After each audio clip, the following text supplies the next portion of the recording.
and welcome back to another episode of Like-Minded with your host Recabilly and your co-host CDF Demand.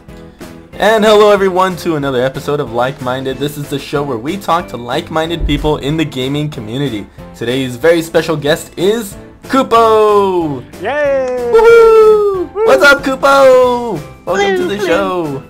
Thank you. Go ahead and have a seat. So, thank you for being a guest. It's really exciting to have you on here.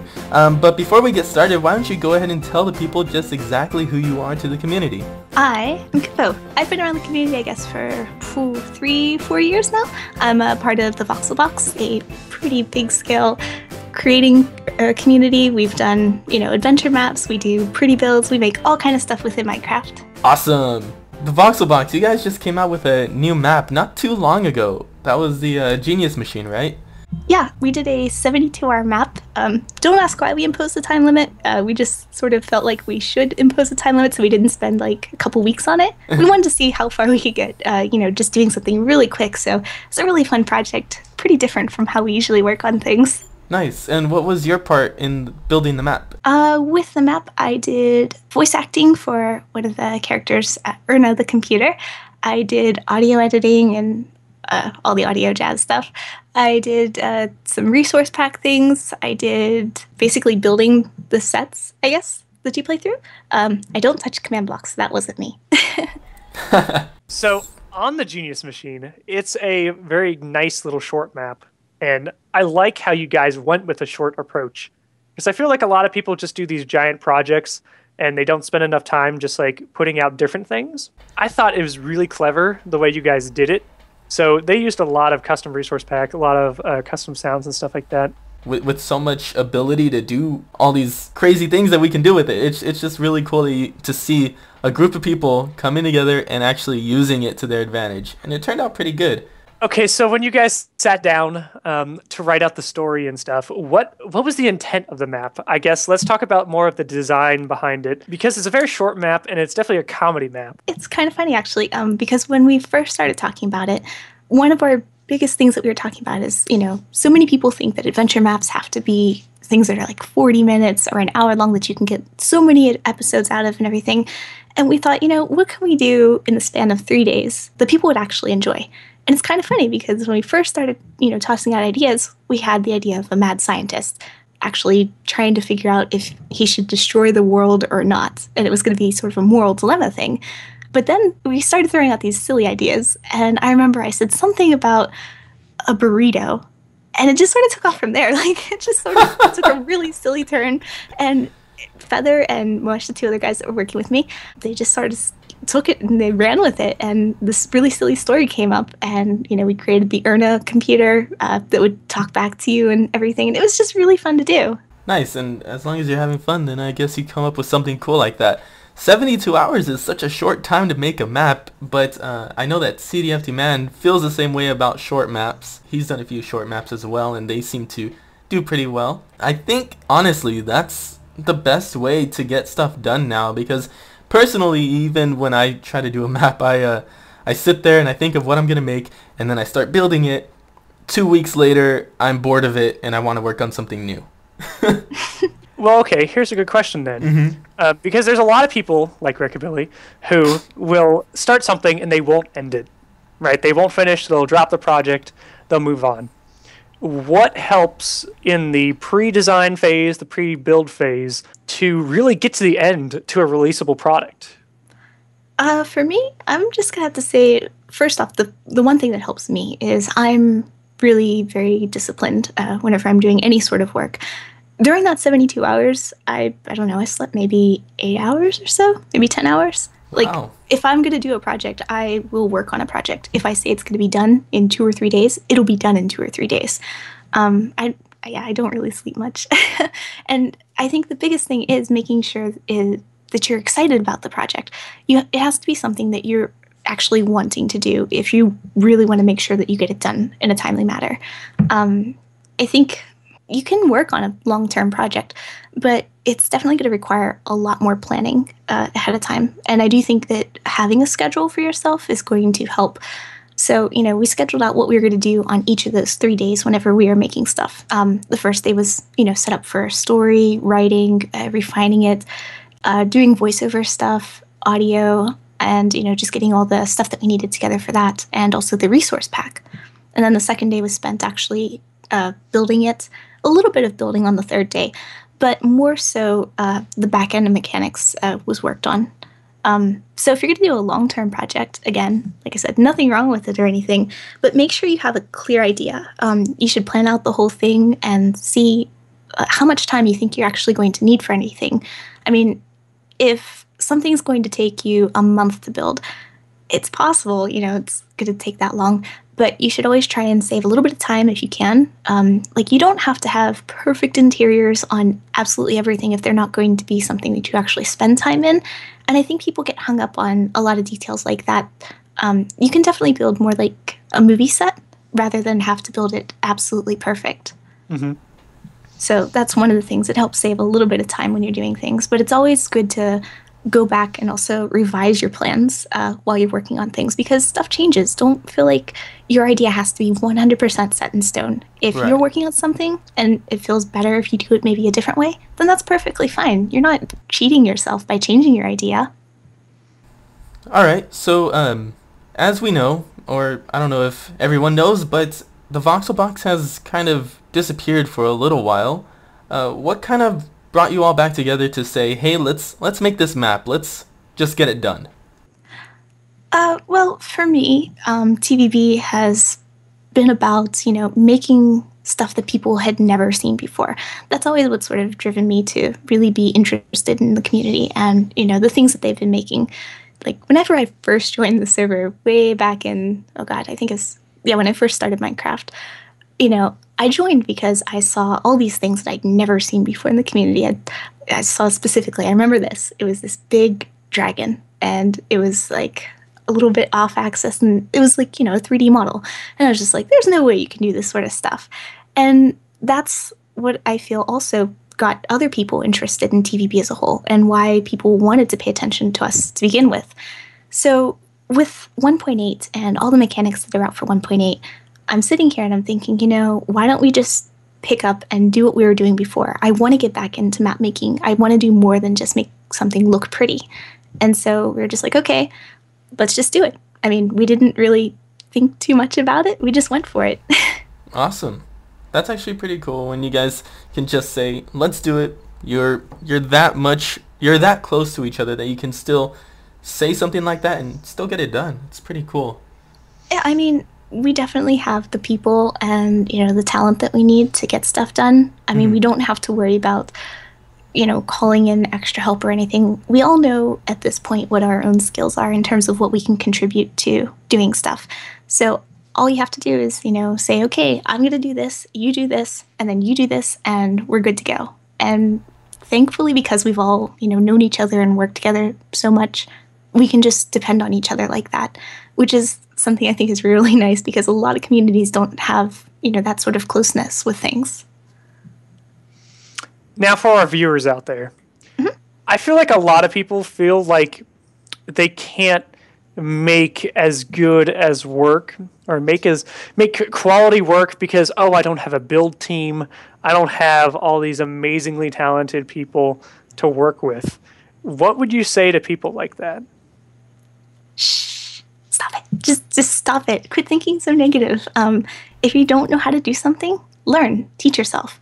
Nobody starts off perfect whenever they're doing anything. I mean, I look at the things that I first started making whenever I first started doing this sort of stuff, and I'm just like, wow, I can do that so much better now. And the only reason that I can say that is because it's something that I've continued to do. I've never been satisfied with my own work. I've always found some ways to improve it.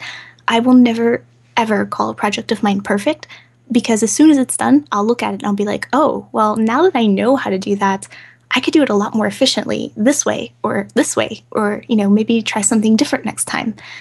I think a lot of people sort of, put up their own walls and they think, I can't do this. Don't think like that.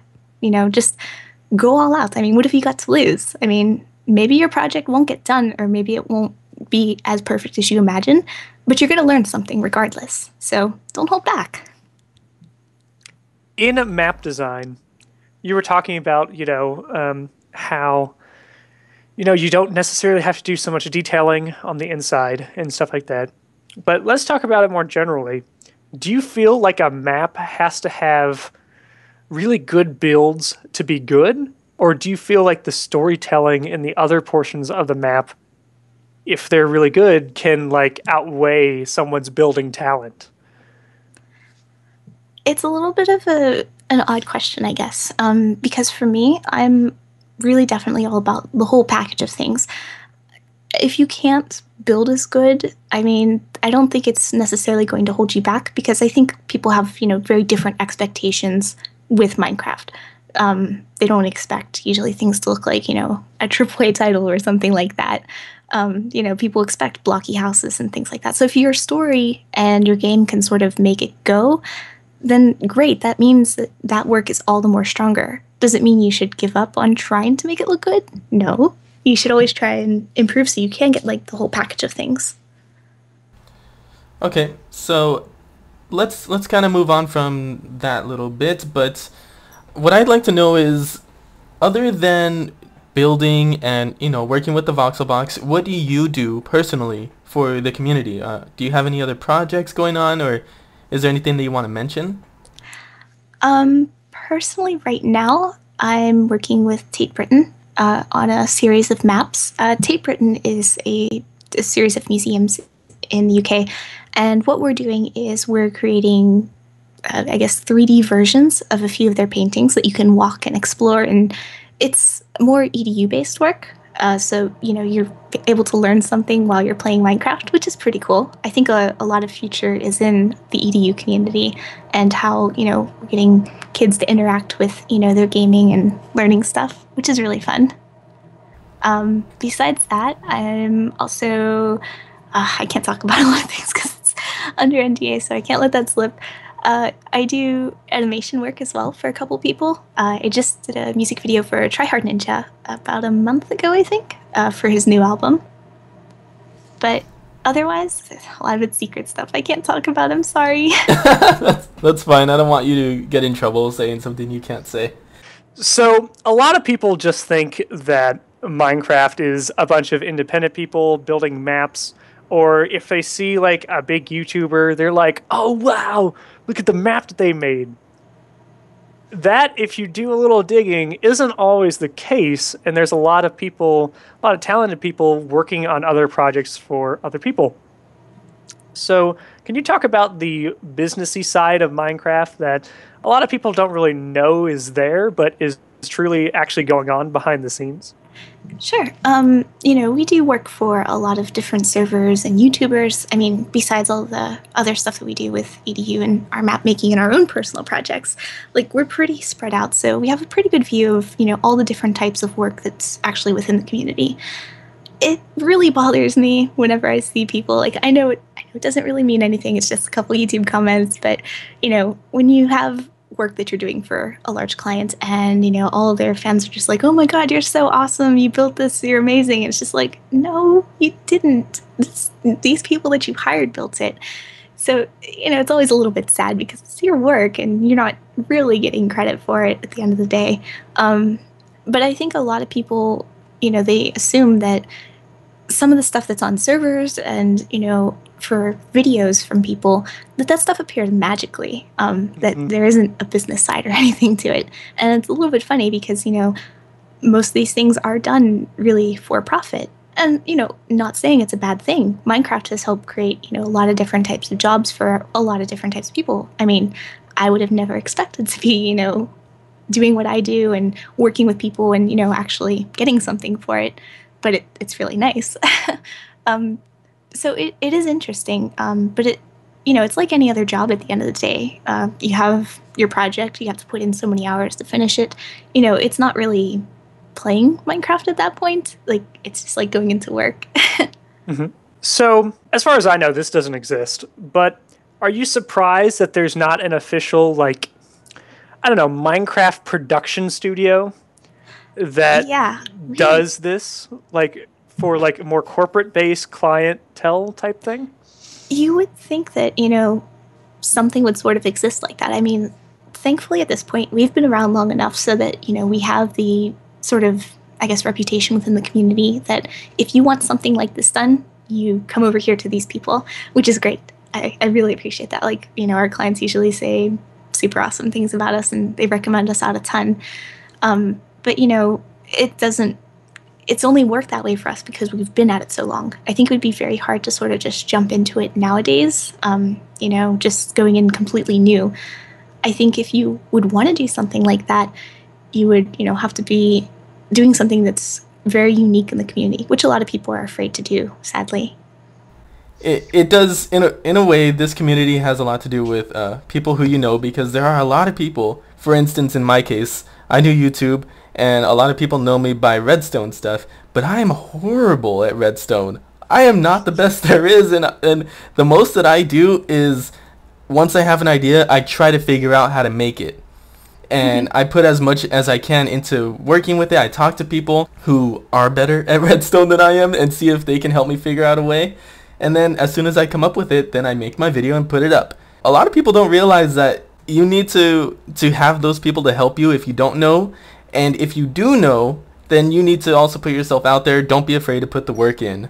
I guess it's always been a little bit different for me because I've never really looked outside of the community for, too much help with anything. I'm pretty personally closed off. I like to be able to figure stuff out on my own.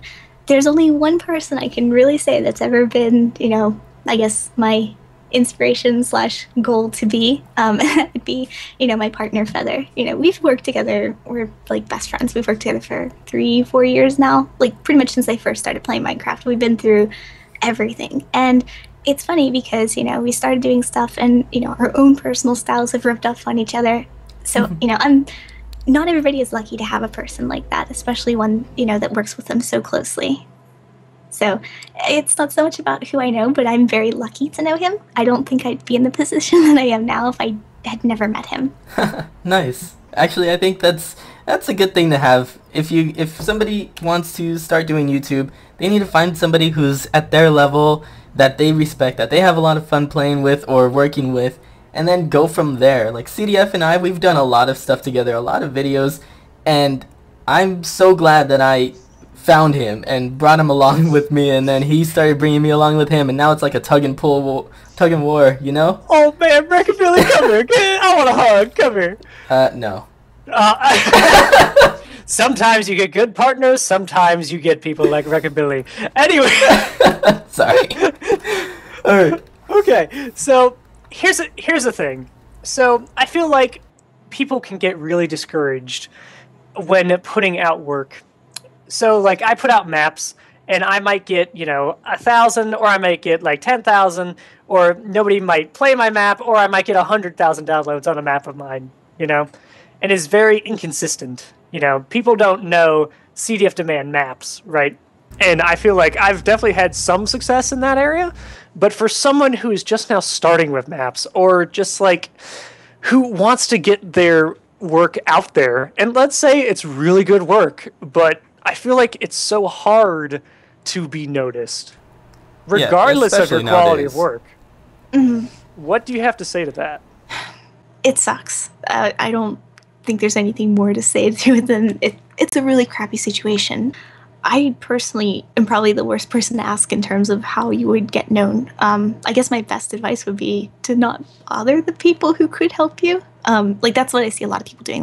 They'll just leave spammy type messages or they'll tweet to people and just be like, hey, check out my map and stuff like that. That doesn't work. People just ignore that and it ends up actually that it annoys most people and they'll just never ever pay attention to you because they'll remember that time that you bugged them and they'll just be like, oh, nope, that guy's stupid. So don't do that. I guess the best thing to do would be to sort of create a centralized identity for yourself. There are a couple places that you can do that within YouTube, using Minecraft forums.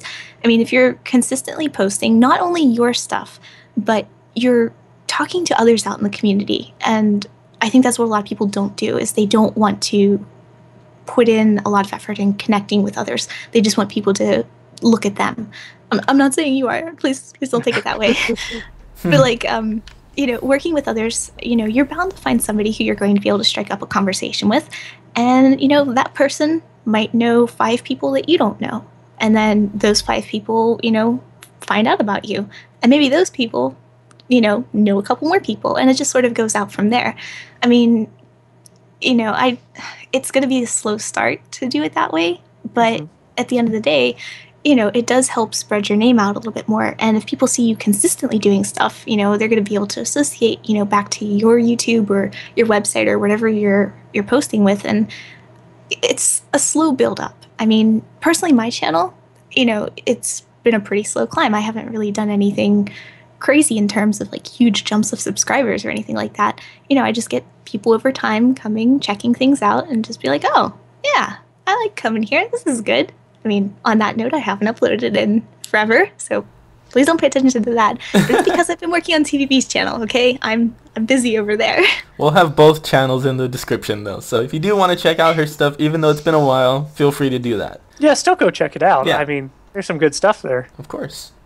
And on the note, as far as getting known, I think a lot of it has to do with networking.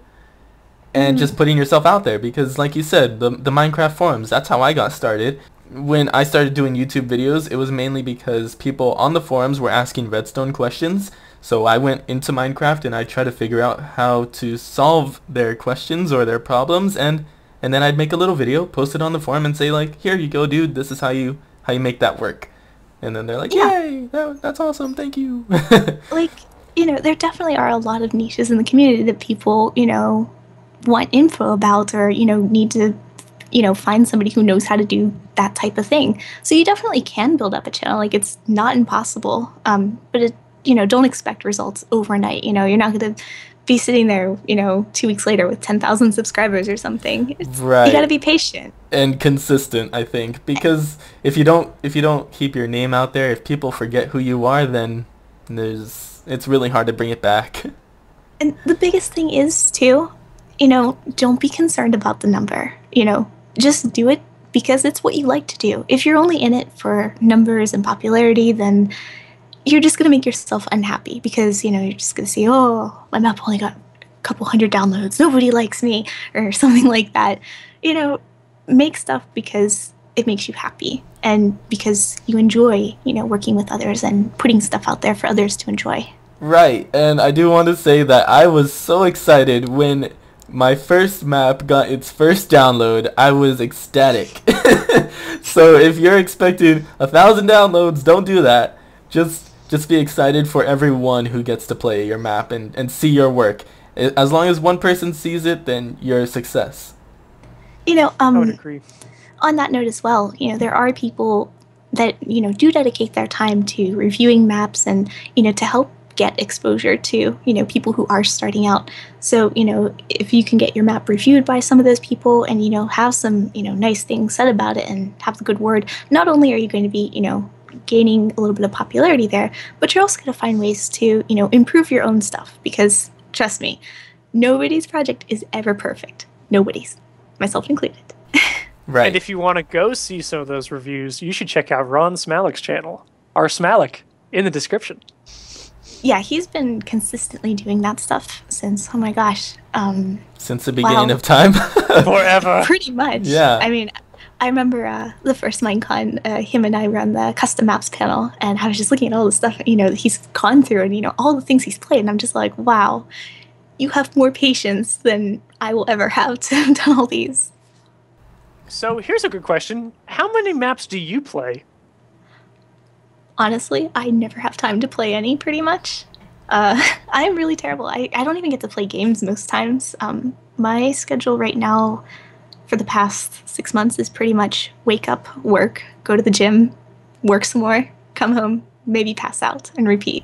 Right. Like, it sounds really terrible, but it's very strict because there's a lot of stuff that needs to be done, and for the amount of things that we're doing with how spread out we are over the community, I just don't have any time. And it sucks because I like to see what other people are doing. I like to see, what's actually possible, because, there's lots of things that I don't understand how to do or I didn't even know could be done, but I just don't get time to. And it does make me a bit sad. it's funny because a lot of people look at people like us like, okay, you guys do YouTube, you guys build stuff in Minecraft, you guys play games all day, and even the people who do it for a living, you guys are awesome because you play games all day. Well, we actually don't. We're working. And a lot of the times we don't get to sit down, relax, and just play. For me, at least, on YouTube, whenever I play, I'm recording it, so I'm trying to be entertaining. I don't get to sit down and enjoy something like most people do. Nope. And I mean, whenever I get on Minecraft, I don't see it as playing the game. It's just my workspace. I'm doing something. I don't get to really play Minecraft really for fun as much anymore. Like these maps that we're making, that's sort of my fun time, I guess, which sounds really terrible, but it is enjoyable. I'm enjoying it, so I got that going for me. Yeah, it's like the best job because you do what you love doing. You don't have to go clock in and answer to some boss, and you do have your time restraints. You do need to get stuff done, but it's still a little bit more casual, I suppose, because you're still doing exactly what you want to do. It's with any career. If you love being a photographer, be a photographer. If you want to do architecture, do that. It's the same exact thing. And life lesson, if you do what you do and you love it, you'll never have to work a day in your life. So cheesy. It's so true. No, it's so true. It is true. I completely agree. I feel like a lot of people in the community don't collaborate on stuff. Or there is some collaboration, but you've got a lot of, be it big YouTubers or medium-sized YouTubers or even small YouTubers, where there's a lot of, I'm going to do my own thing and try to be known for myself versus like, we're all going to come together and make this awesome stuff. Do you feel like the success of the Voxel Box is from really talented people coming together to work on something rather than taking their talent and individually trying to make a name for themselves? It's kind of a funny question because I did, I guess, individually go off and do my own thing for a while. But it was more so because what I was doing was a bit different. I did want to, do something more than just make pretty builds. But I think, having somebody else that you're working with and collaborating with, in my case, Feather, it's good to have because it helps keep you motivated and, it keeps pushing you so that you're not like cornering yourself into one style or, one type of project all the time. Having more people around simply means that you're going to have more views. And while a project might not turn out exactly 100% perfectly as you envisioned it, that's not a bad thing. Having other people work with you and put in their suggestions and, just collaborate together like that, it's going to help expand what you know personally and what you can actually produce. So I think that's really a good route to go. It's just you have to make sure that you find somebody who you can actually, mesh with how you want to do things. So do you feel like for aspiring map makers out there that instead of focusing on like maybe their map, that they should go out and, work with a bunch of other people or like work on different things that other people might be leading? Work on things that interest you, or else you'll never get anything done.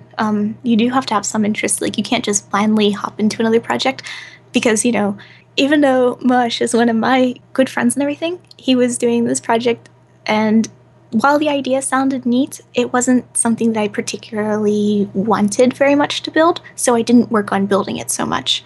But, after it was done, I went in and I helped him out, and I learned a couple things about, how that map was actually done. This is actually an unreleased project that we're still waiting to put out, putting up some finishing touches with it. And so, it gave me a little bit more of a viewpoint of things. But then he said, hey, let's do this 72 voxel thing. And, we got together and we didn't know what we were doing at the start. And we just tossed out ideas and we came up with something that all three of us wanted to work on. So, it's good to work on things that, aren't just, one entire set thing in stone. Something that you can contribute to, you're going to feel like, oh, I really did something with this then. You're not just the build team or whatever. I really hate that term, by the way. What do you prefer? I don't know, actually. Like, to me, build team implies, a group of people that just sort of, like, work like ants in making something. Like, it doesn't feel very creative. I like to have a little bit more of a personal, I guess, view with it. Like, because I feel like the people that I work with, I would trust them 100% in any design decisions that they make. I would never tell them, make it like this or do it like this, or, you're doing it wrong. With build teams, I don't know, I get sort of the view because, they're usually like a ton of people and they have like a couple people organizing them. They're not really people that can stand out on their own as much. They're people that need more, I guess, telling what to be done. Mm-hmm. So whenever people refer to us as a build team or something, it's just like, grating on my nerves. You're just a team. Yeah, we're just a group of people that like to make cool things. Awesome. So I have one final question before we end the episode. You've done a lot of projects. How do you decide when a project is done? Usually at the start, we have a start, a middle, and an end. We usually leave the middle blank. We do have a definite start and end point. We know what we want to do and where we want to end up. And while we're building it, that's usually where we fill in a lot of the middle stuff. So once we reach that point where, this is what we have, that's what we wanted to accomplish with this, that's where we can call it an end.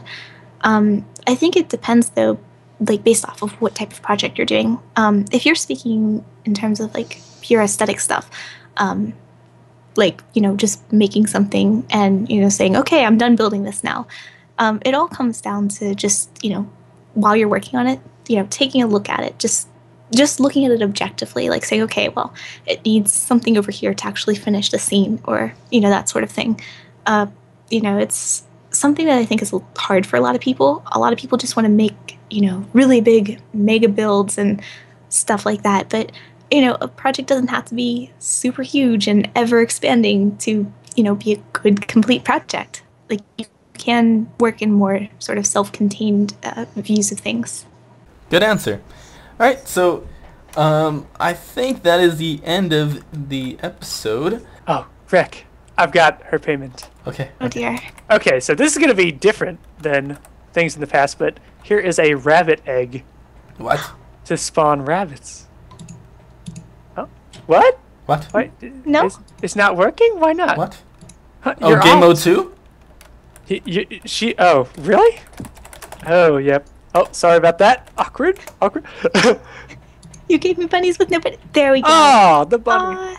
It's like the one that spawned is the killer bunny, and it kills us all. Wouldn't that be great? He's not looking at. Look at the camera, you dang buddy. Oh man. Oh, he's hopping away. Oh, that's so cute. Yeah, I love bunnies. Alright, thank you, Kupo, for being our guest. It was a pleasure talking to you, and it was really exciting to learn everything that you do. If you guys want to see what she does, we have links in the description. All the videos and everything that we mentioned today are in the description, so go check that out. And yeah, I think that's it. If you want us to talk to anybody specific in the future, let us know either in the comments, or you can tweet at us at CDFDman or at Recabilly. Well, guys, thank you very much for watching. Kupo, thank you for coming on. And until next time, we are out. Bye. Bye. See ya.